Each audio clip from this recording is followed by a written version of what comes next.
Magbibigay naman ng update live sa Harbin, China si Mark Fetalco ng CGTN Filipino para sa makasaysayang laban ng ating pambato sa men's curling sa 9th Asian Winter Games. Mark, kamusta ka dyan?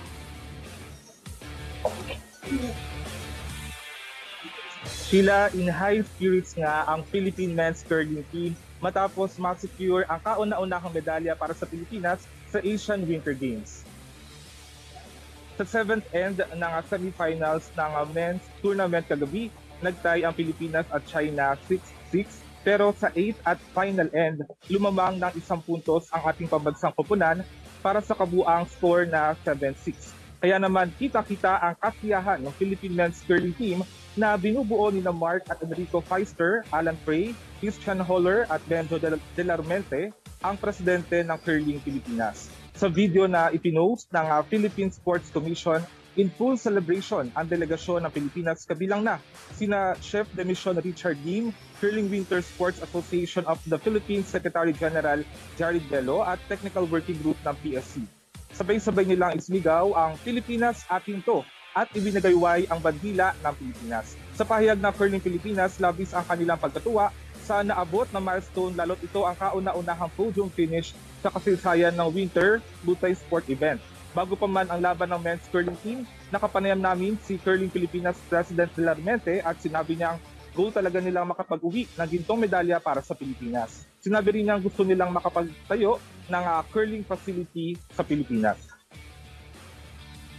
Sheila, nandito nga tayo ngayon sa loob mismo ng Pingpang Curling Arena dito sa Harbin.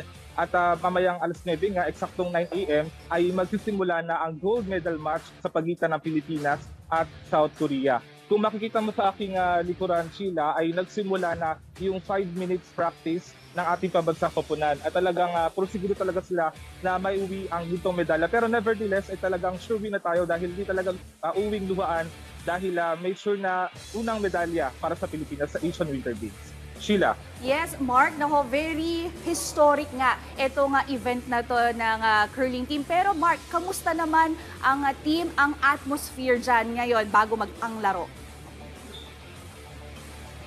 Nako Sheila, sa ngayon sobrang ramdam mo talaga yung excitement dito. Actually, may nakita na rin tayo kanina isa nating Pilipino din na talagang magko-cover dito at sumusuporta. Isa tayo sa talagang susuporta sa laban ng ating pambansang koponan. At kanina nakita ko nga si Sir Benjo de la Rumente at nag-hi siya, talagang binigay natin yung suporta dahil alam mo, ito yung kauna-unahang pagkakataon na sumali ang men's curling team ng Pilipinas at talagang naiuwi natin yung dito medalya. So very excited yung atmosphere dito at may music, ayan, nakikita natin.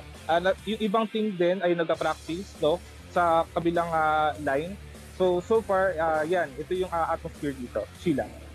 Mark, nagkaroon ka ba ng pagkakataon makausap ang team o yung mga team members? Pero kung hindi naman, ano sa tingin mo yung kanilang magiging performance ngayon sa championship match na ito? Kanina, so far, Sheila, wala pa tayong pagkakataon na makausap yung men's curling team ng Pilipinas. Pero nakita natin si Sir Benjo, nag-hi siya at ngumiti, talagang pinaramdam niya na kayang-kaya natin na gagalingan talaga nila dito sa gold medal match. When it comes to their chances natin, to their performance ngayon, ay aabangan natin, kasi itong South Korea, isa to sa talagang nag-champion din doon sa mga nakaraang Winter Games. So, abangan natin. Pero nevertheless nga, sabi nga natin kanina, talagang sure na tayo dahil meron na sure at least silver medal for Asian Winter Games.